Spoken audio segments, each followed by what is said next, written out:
राजू पडवळ आपल्याला बातमी देत आहे. पब्लिक व्हॉइस न्यूज चॅनलमध्ये आपले स्वागत. नुकतेच ज्योतिनगर येथील विठ्ठल मंदिराला भेट दिली असता तिथे माजी नगरसेवक गिरिजाराम हळनोर यांचे सामाजिक व धार्मिक कार्याचा उलगडा झाला.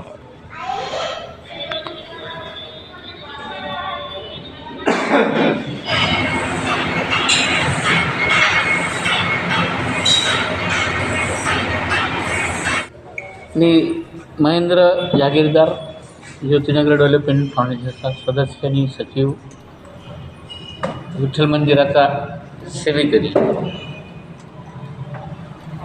या मंदिराचा पहिला जीर्णोद्धार झाला होता 2001मध्ये. हे काम चालू झालं होतं 97मध्ये 97-98मध्ये हे काम चालू झालं होतं. त्याच्या आधी या ठिकाणी जुन्या पुरातन उघड्यावरतीचं मंदिर या ठिकाणी जात होतं. या ठिकाणी भजनी मंडळाच्या महिला भजन या ठिकाणी करत होत्या. हळूहळू करत या भागातील आमचे नगरसेवक आणि या मंदिराचे सेवेकरी गिरिजाराम हळनोर यांनी मंदिर पुनर्प्रतिष्ठापनेच्या कामाला सुरुवात केली, बांधकामाला. आणि हळूहळू करत मंदिराने रूप घेतलं. जवळपास 35 ते 40 वर्षापूर्वीच्या आधीपासूनचं हे मंदिर आता ह्या नावावर आलं. 4 ऑगस्ट 2025मध्ये पुन्हा एकदा या मंदिराची पुनर्प्रतिष्ठापना झाली. या ठिकाणी बऱ्याचशा मूर्त्या या ठिकाणी प्रतिष्ठापित करण्यात आलेल्या. स्वामी समर्थ दत्तगुरू गजानन महाराज आहे, महारुद्र हनुमान ते तर आहेतच. विठ्ठल रुक्माईचे सुद्धा नवीन मूर्त्या, नवग्रह, शनी महाराज, कार्तिक स्वामी महाराज, अशा अनेक मूर्त्या लोकांकडून आमच्याकडे आल्या होत्या. त्यासुद्धा आम्ही प्रतिष्ठापित केल्या. हे सर्व काम करत असताना ह्या भागातील आणि भाविकांनी या सर्वांनी मिळूनच या ठिकाणी ह्या कार्यासाठी हातभार लावला. त्याबद्दल मी सर्व भाविकांचे आणि सर्व दात्यांचे आणि ज्योतिनगर डेव्हलपमेंट फाउंडेशनच्या वतीने अध्यक्ष आणि या नात्याने आम्ही त्यांचे मनपूर्वक आभार आपल्या माध्यमातून आम्ही मानतो. याचबरोबर नुसतंच धार्मिक नाही तर आरोग्याविषयी सुद्धा हे करण्यासाठी म्हणून आम्ही 2001-03 पासून या ठिकाणी ही व्यायामशाळा, महारुद्र व्यायाम शाळा म्हणून आम्ही ठिकाणी प्रस्थापित केली. आज भरपूर पोरं तिथून त्याचा फायदा घेतात. कोणी पोलीस भरतीला वगैरे त्यांनासुद्धा आम्ही अगदी कमीत कमी शुल्कामध्ये आम्ही या ठिकाणी त्यांना हे करायला देतो. आम्ही व्यायामाचं प्रशिक्षण देतो आम्ही इथं.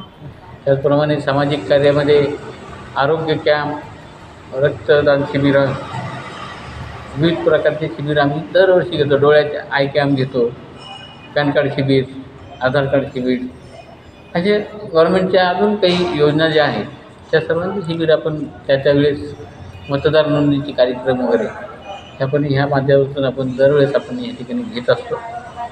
लोकांचाही त्याला उत्स्फूर्तपणे प्रतिसाद नेहमीच असतो. आम्ही विनाशुल्क त्यांना उपलब्ध करून देतो.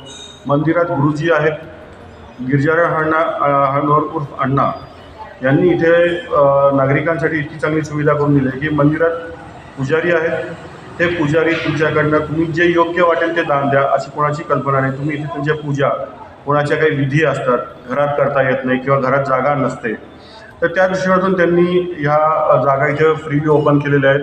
त्याच दृष्टिकोनातून हळनोर अण्णांनी या ठिकाणी जे महानगरपालिकेचे कर भरायला लोकांना जाऊ नये त्यासाठी महानगरपालिकेचे कर जे लागतात टॅक्स घेण्यासाठी कॅम्प्स लागतात, ते आम्ही इथे दरवर्षी वर्षातून 2दा आम्ही कॅम्प्स लावतो.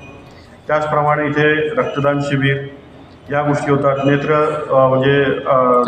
नेत्र तपासणी, मधुमेह तपासणी, असे अनेक गोष्टी ते राबवतात जेणेकरून या वॉर्डामध्ये अनेक सिनियर सिटीजन्स आहेत. या एरियामध्ये भरपूर सिनियर सिटीजन्स आहेत, त्यांना जाण्यासाठी त्रास होतो डॉक्टरकडे, तर विनाशुल्क इथे ते चेकअप करून घेऊ शकतात. ही एक सुविधा त्यांनी दिलेली आहे. आज मंदिरामध्ये आज त्यांनी एवढ्या मोठ्या जे घेतलं त्याच्यानंतर त्यांनी 2025मध्ये आत्ता आम्ही याचं पुनर्निर्वसन केलं या मंदिराचं.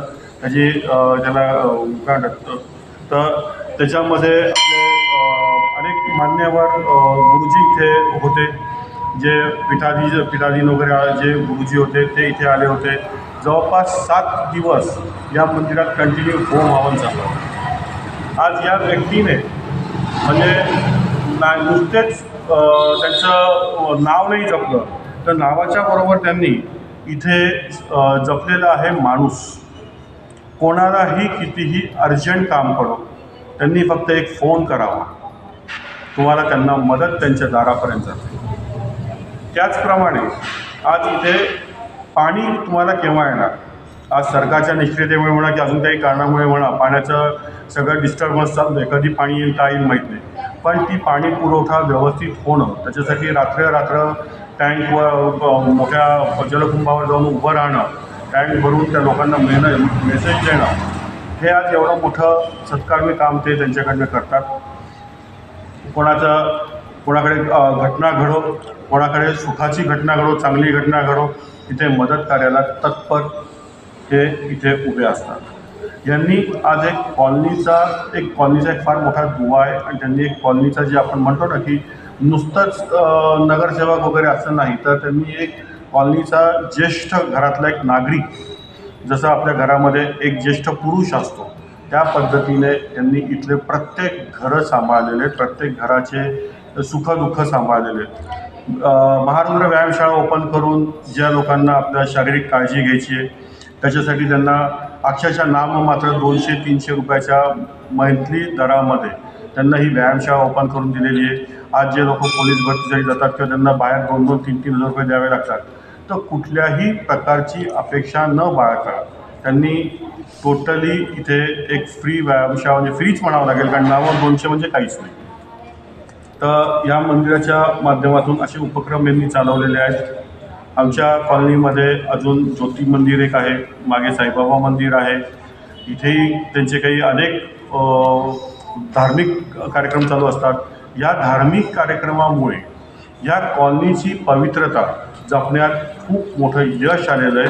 आज तुम्ही कॉलनीच्या कुठल्याही भागात जा, तुम्हाला कॉलनीत कुठेही असा एरिया वाटणार नाही की हा उदास एरिया आहे किंवा काही या एरियाला जाऊ नये, कारण कधी होतं आहे त्या कॉलनीमध्ये की उदास एरिया.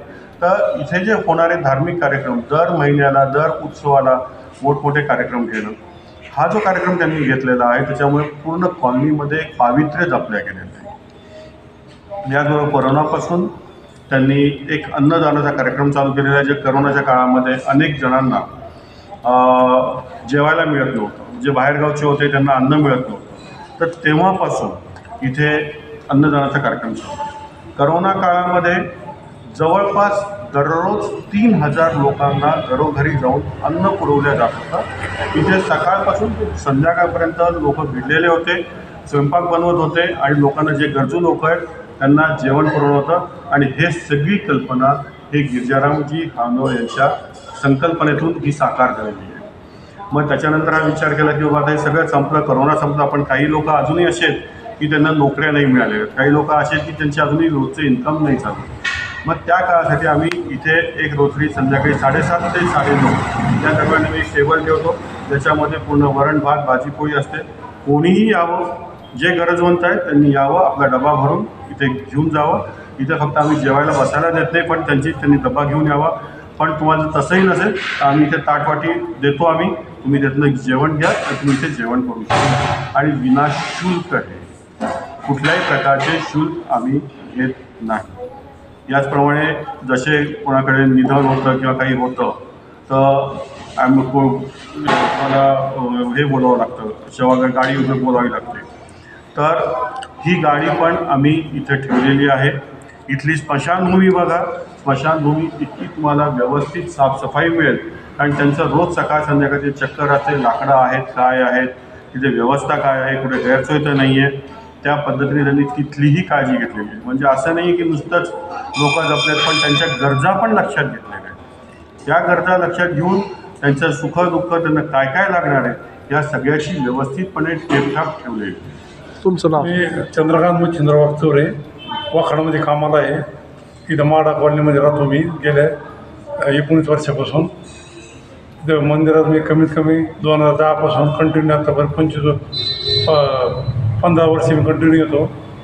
इथं व्यवस्था पण चांगली आहे, लोक खूप चांगले आहे, स्वच्छता भरपूर आहे आणि इथलं ते देवस्थान पण जागृत आहे. इथला अनुभव आम्हाला चांगला आलेला आहे. याची प्रचिती आम्हाला वारंवार आलेली आहे. आमचं सगळं महादेवाच्या कृपेने सगळं सोयीला लागलेलं आहे. आज तुम्ही कशासाठी आले होते मंदिरामध्ये? महादेवाला पाणी घालण्यासाठी आलो. अच्छा. आता या भागातला चांगला विकास झाला, मंदिराचा जीर्णोद्धार पण चांगला झाला आहे. तर हे याचे जे पाठीमागं आहे तो कोण आहे आणि त्यांनी कसा विकास केला आहे मंदिरात? त्याच्या पाठीमागं अरुण अण्णा आहे आणि इथले लोक पण आहे, ट्रस्टमधले लोक पण चांगले आहे.